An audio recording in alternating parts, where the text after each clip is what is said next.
Very Bad Wizards is a podcast. The Galen boss has spoken. Pay no attention to that man behind the... In any case, it's pretty controversial whether he should be on Twitter. Oh, there should be a journal for that. There should be a journal in today's climate where people can just publish things and have them be assessed by their ideas and the arguments. If only there were such a journal. Well, luckily, Yoel is a hacker. He's a nerd. And we can't say what his methods were, but he was able to actually get into the editorial manager for the journal, the new Journal of Controversial Ideas. Right? Yeah, and let me just say something about this journal. This is edited by Jeff McMahon, Rutgers professor, last I know, Francesca Minerva, and Peter Singer, friend of the show, Peter Singer. And here's how they describe it.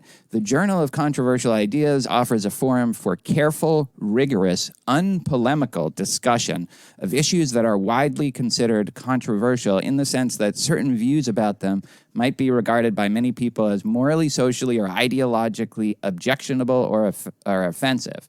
And here's one of the controversial parts of the Journal of Controversial Ideas. It offers authors the option to publish their articles under a pseudonym in order to protect themselves from threats to their careers or physical safety. We hope that this will also encourage readers to attend to the arguments and evidence in an essay rather than to who wrote it. We aim to publish papers that are likely to advance knowledge and promote free inquiry and rational argumentation. And so, yeah. Like you said, Yoel was able to hack in. The first issue has already been released, but they have we got abstracts that were submissions for future issues, right? Yeah. That's right. That's right. And we got some very explosive stuff, I will say. Yes, it's living up to its stated purpose, at least as far as we can tell from these abstracts. Should we read some? Sure. Let's do it. Should I go first? Yeah, why don't you go first? Okay. So you know that it's not a Journal of Controversial Ideas issue if there's not something on trans issues, right? Right. So this is a paper called "Are Trans Women Trans Men?" ? Just asking questions. This is by Leslie Carving Space, which I think is a pseudonym, which is not surprising given the emotional sort of temperature of this issue. All right, so here's the abstract. I'm just looking at this for the first time. Since the dawn of time, the transgender debate has been very contentious. I'm not sure that's true. Since the dawn of time. On the one side, there are people who argue that trans women are women. On the other side are people who say that trans women aren't women, but are in fact men, or at least not women. But an oddly neglected possibility is that trans women are actually trans men. In other words, they used to be women, but they have transitioned into being men. I explore the implications of this conclusion and offer some reasons for why this space in the trans debate has been thus far unoccupied. Super counterintuitive, but you need to explore that conceptual space. Exactly. I like the if you don't fill out quadrants, Yeah. you really don't know what you're arguing. Yeah. And, it's definitely not something that would have popped into my mind. But Right. With the Forum for Free and Open Inquiry, you That's get right. that. Yeah. That's right. So I have one here that's, social media is really had an overpowering effect on culture. And this one is on it's called The Moral Impermissibility of No Nut November. And so it says, the popularity of No Nut November, in which individuals are challenged to abstain from masturbation or any form of orgasm, I shall argue, is morally impermissible. Whether from the standpoint of hedonistic utilitarianism specifically or any other form of consequentialism that holds that some form of pleasure ought to be maximized, the popularization of this idea has undoubtedly led the world to be a worse place, all things considered. In fact, from a consequentialist perspective, all months should involve nutting. Moreover, if a situation allows for a nut to occur, I will argue, it is morally obligatory for that nut to occur. Implications for Jeffrey Toobin are discussed. Nice. This is an article by an author. I think this is a pseudonym as well. Peter Finger. Finger. Peter Yeah, Finger. probably. Oh, no, actually, I know a Peter Finger. Let's congratulate him on his acceptance. He's at NYU. Yeah. All right, hot stuff, David. That's a real, it was a real repugnant conclusion Yeah. there. That I can't sign on to it, but I also can't marshal any objections. It's just pure sentiment that this is just absolutely disgusting. right. I'm kind of on board. Oh, you're sold, Taylor. Especially the obligatory part. I mean, maximizing means maximizing. Just bite the fucking bullet, you know? Excuse me, I've got to go Totally. fulfill my moral obligation. I'll be back in 5 to 10 minutes. All right. Well, so I have a little bit of a different one that came across my desk here. The author Yeah. information here is actually completely redacted, so not even a pseudonym, which possibly would be too revealing. Yeah. But the title is Ghosts, an Autoethnographic Investigation. And the abstract reads, strong first sentence here. Throughout history, humans have agreed that ghosts are real.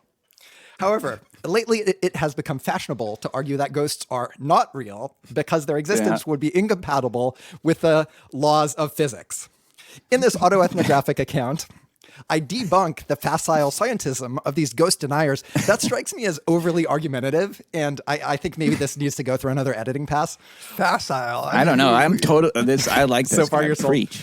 Facile scientism of these ghost deniers with reference to my own personal experiences, including that one time a glass broke for no reason, and the other time I heard what definitely sounded like footsteps upstairs, even though I'm pretty sure no one but me was home. In the final section, I sketch out future directions for first-person research into the existence of non-corporeal sentient entities, or NCSEs. Nixies, I guess we could say. Yeah. Oh, yeah. Yeah. It goes off the rails a little bit. It does. It does. Whoever this It takes a person turn. is. But the first half was strong, I feel. I Really, mean, yeah, but when it goes off the rails, you could just tell what a sloppy mind is really producing this. I mean, what kind of a person? It's so obvious that ghosts don't exist because nobody's won James Randi's challenge. I mean, like, do they at least consider that objection? They don't, and I think this is an opportunity for you to write a letter in response to this piece of garbage when it comes out. Yeah, maybe I'll definitely do that. All right. Interesting. I like that one's probably my favorite, although, all of them, I think it's good to air those ideas because, all right. So this one is interesting in the sense that I think a lot of people, when they think of controversial ideas, they think of hot button issues like whatever, the trans debate or abortion or race issues. But I think an article can be controversial or even radical in form as well as substance. So this is by Randall Hofstetter. I don't know if that's, maybe it's related to Douglas. I don't know. So in this paper, you finally admit that you want to fuck me. Yes, you were a little coy about it, and maybe you honestly were conflicted at one point. I'm not sure. All I know is that you're ready to just flat out say you want to fuck me, right? I mean, just admit it. It's fine. But look, no offense, I'm probably not going to say yes. Nothing personal. You're just not my type. Actually, you know what? What the hell? Let's do it. Here's my number. And then he gives the number, but I'm not going to read that out because, I don't want our listeners mobbing him. But yeah, so that's something like I've personally never seen in a journal, like a second person address. I applaud their willingness to sort of go outside the standard form of conceptual arguments or even empirical arguments and just get to the point. It does sound like a sort of McSweeney's rejection, like decorative gourd season style writing. I like that it's not an academic ease. Yeah. This person has found his or her voice, and yeah. It's also accurate in that, based on that, I kind of do want to fuck them. So Sounds sexy. they're onto something. All right, Richard. You heard the man. You heard him. All right, so this next one is about harm reduction strategies. In fact, it's just called harm reduction strategies. So there are consistent objections to public policies that rely on the principle of harm reduction, such as that of freely distributing condoms to high school students or that of providing clean needles to heroin addicts. However, such strategies have been put in place because of the overall net benefit they provide to society in the form of reducing unwanted pregnancies and STIs and of preventing the spread of AIDS amongst individuals addicted to heroin. I will argue that the prevention of the death of innocents by gun violence is an even more important societal goal. And given that a large proportion of gun deaths come at the hands of gang members engaging in drive-by shootings, often holding their guns sideways and hanging out of a car, firing indiscriminately into crowds, I propose a mandatory training program whereby gang members are required to take weekly courses in sharpshooting, held free of charge in local community centers and shooting ranges. So long as gang members are going to continue drive-by shootings, the least that a responsible society can do is minimize the deaths of innocent bystanders by increasing the accuracy of gang shooting so that innocent bystanders need not continue dying. This was Furious Styles is the name of this author. Wow. Yeah, Furious Styles. That one was kind of serious. I feel like if you don't have empirical data, to back that up, that's just And also, I feel that there's this traffics in some ugly stereotypes about the marksmanship of gang members. Where how do we know? I feel like this person got all of their information from the movie Boys in the Hood. Exactly. Yeah, or Menace to Society. Or Menace to Society, and just stopped listening. I mean, we don't know if that paper has been accepted, though, right? Good point. Yeah. It's hard. That could be the reject pile. Yeah, we're not sure. Okay. Yoel, did you find any other ones? No. I only managed to dig out the one, but I know you guys have better luck. So please keep going. Well, I have one here. This is by James Linditchy.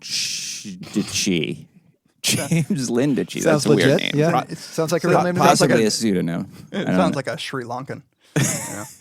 It's called Round 'Em Up by James Linditchy.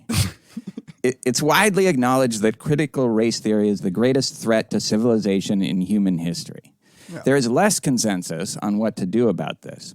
While some scholars claim in a free society we must tolerate the virulent spread of critical race theory through academia, government, media, finance, sports, Silicon Valley, sculpture, and sword fighting, I argue that we must round up all known and suspected critical race theorists, along with their allies and anyone who refuses to denounce them or recognize their world domination, and torture them, or at the very least, make them show their penises.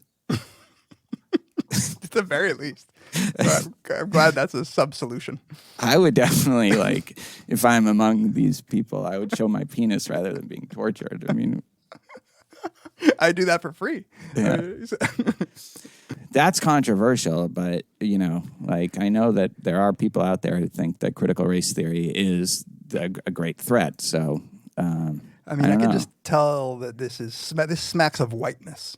I feel like that pseudonym was an attempt at avoiding the whiteness of the author coming through. You think? Maybe. Yeah. I had another interpretation of the pseudonym. but yeah, I'm really, even though I don't agree with with this person, I would die for their right to say it. That's right. The last one that I found, I feel like is kind of scraping the bottom of the barrel. It's I feel like maybe they're not getting enough submissions, but it's short and sweet. It's just simply entitled, "First You Get the Pussy." Yeah. Contrary to popular belief and idiom, I shall argue that first you get the pussy, and only then do the money and the power follow. In rare cases, even, I will argue that power comes first, then the pussy, and only finally does money. Yeah, interesting. Because it's true that, at least a priori, I thought first you get the money, then you get the pussy. Exactly. It's just, again, it's one of those conceptual space arguments. Has anybody bothered to take to steel man the potential conceptual opposite of what they've been thinking? But unlike the trans one, where I think that was probably unoccupied for a reason. This one, I really needed to just kind of get turned around, Right. It's sort of one where it awakens an intuition that you might have had all along. And now I feel bad that I've spent all this time chasing got it exactly backwards. Money. Yeah. That might be a good one to end on. Probably.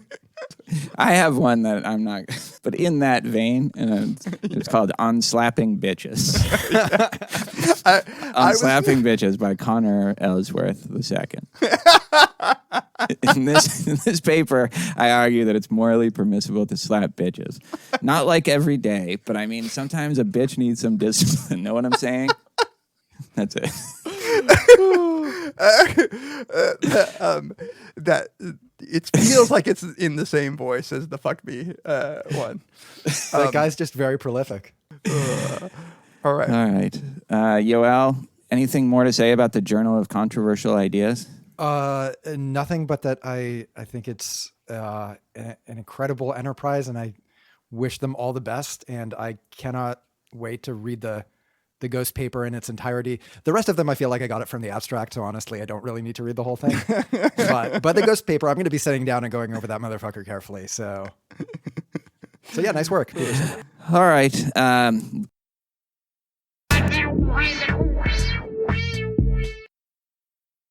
right.